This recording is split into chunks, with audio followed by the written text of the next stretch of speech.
जायचं होतं एकीकडे आणि गेले भलतीकडेच. हे मी का बोलते हे तुम्हाला पुढे समजेलच. पूर्ण वीक तर मी घरातच असते, पण शनिवार आणि रविवार माझा पाय काय घरात राहत नाही. कारण मला माहिती असतं की पुढचा वीक सुद्धा आपल्याला घरीच राहायचं आहे. कालचा पूर्ण दिवस ताज हॉटेलमध्ये निघून गेला. तर मग बरेच दिवस गाडी सुद्धा बंद होती, तर म्हटलं थोडं गाडीवर फिरून यावं. थोड्या मोकळ्या हवेत गेलं की थोडं बरं वाटेल. लगेच सावीला रस्त्यातच तहान लागली. मग तिला पाणी घेऊन दिलं आणि पुढे गेलो तर नवीन पटेल मार्ट ओपन झालं होतं. तर म्हटलं चला जाऊ. खरं तर याचा काहीही प्लॅन नव्हता. सहजच गेलो, पण खूप सारी शॉपिंग करून आलो. हे अँगल मी घेतले आणि मग मला कपडे सुद्धा घेतले. ट्राय करून बघितले आणि मला ते खूप जास्त आवडले. मी मी लगेच घेऊन टाकले दोन्ही टॉप. मग सावीला ही ना फ्रॉक मी चूज केली होती. पण तिला ना काहीतरी वेगळंच आवडलं होतं आणि ही बघा कशी ती फ्रॉक आहे.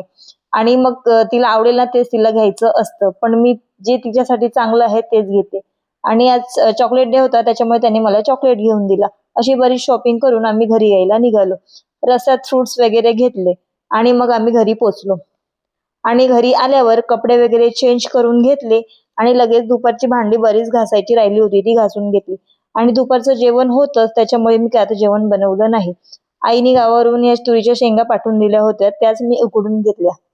चला आता पुरतं एवढंच. भेटूया नेक्स्ट ब्लॉग मध्ये. आता पुरतं बाय बाय.